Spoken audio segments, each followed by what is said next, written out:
டிஃபனுக்கு சப்பாத்தியும் கொத்தமல்லி சிக்கனும் பண்ணேன். இந்த சிக்கன் ரொம்ப நல்லாயிருக்கும், சப்பாத்திக்கு ரொம்ப நல்லாயிருக்கும். ஒரு தடவை நீங்களும் ட்ரை பண்ணி பாருங்கள். வாங்க கொத்தமல்லி சிக்கன் எப்படி பண்ணலான்னு பார்க்கலாம். இதுக்கு 3 கரண்டி எண்ணெய் எடுத்துக்கோங்க, 5 லவங்கம், ஒரு 2 துண்டு பட்டை எடுத்துக்கோங்க, 2 மீடியம் சைஸ் ஆனியன் பொடியாக கட் பண்ணி சேர்த்துக்கோங்க, தக்காளி 3 சேர்த்துக்கோங்க, அதுவும் பொடியாக கட் பண்ணியிருக்கணும். தக்காளி பாதி வதங்கினதும் 1 ஸ்பூன் இஞ்சி பூண்டு பேஸ்ட்டு சேர்த்துக்கோங்க.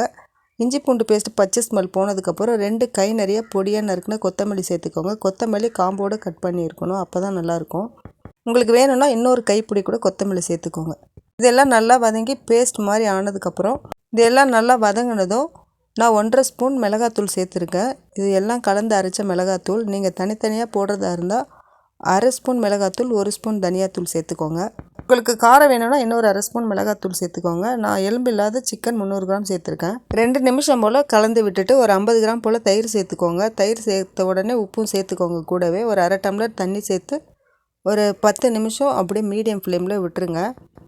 10 நிமிஷம் கழித்து நம்மளுக்கு சூப்பரான கொத்தமல்லி சிக்கன் ரெடி ஆகிடும். இது சப்பாத்தி, இட்லி, தோசை, பூரி எல்லாத்துக்கும் ரொம்ப நல்லா இருக்கும். ஒயிட் ரைஸ் கூட அப்படியே சாப்பிடலாம். சாம்பார் சாதத்துக்கும் ரசம் சாதத்துக்கும் சொல்லவே வேண்டாம், அப்படி இருக்கும்.